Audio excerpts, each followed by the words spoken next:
Hello, আসসালামু আলাইকুম সবাইকে। কি অবস্থা সবার? This is me Taskia bin Iqra. Welcome back to my channel.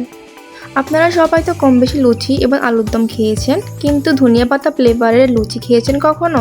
আপনাদের মাঝে আজকে আমি ধনিয়া পাতা ফ্লেভারের লুচি পরোটা শেয়ার করব। চলুন শুরু করা যাক।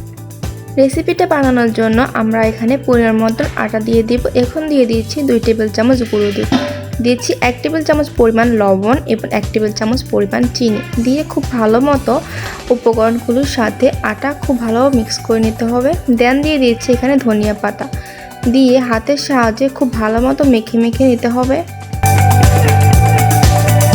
এই পর্যায়ে দিয়ে দিচ্ছি আমি এখানে সয়াবিন তেল। এখানে আমি 4 থেকে 5 টেবিল চামচ পরিমাণ সয়াবিন তেল দিয়েছি।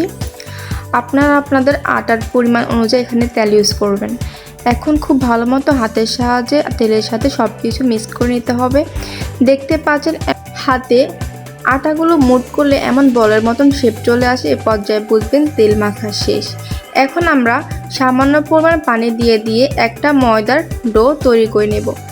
সবগুলো পানি একসাথে দিতে যাবেন না, তাহলে কিন্তু ডো ভালো আসবে না। তাই সামান্য পানি দিয়ে আপনার ময়দার ডোটা মেখে নেবেন। এ পর্যায়ে আবারও উপর দিয়ে ভালো মতো তেল ব্রাশ করে নিয়ে আমি এখানে আধা ঘন্টা বা 10 মিনিটের জন্য এখানে রেস্টে রেখে দেব। দেখতে পাচ্ছেন 10 মিনিট পর আমার ডোটা কেমন সফট হয়েছে।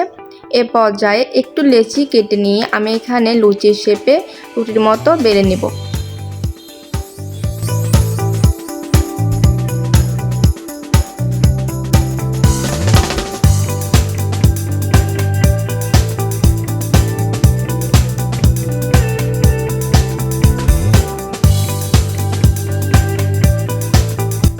এই তো দেখতে পাচ্ছেন আমার কিন্তু লুচি বানানো অলরেডি শেষ। এখানে আমি কয়েকটা লুচি বানিয়ে নিয়েছি।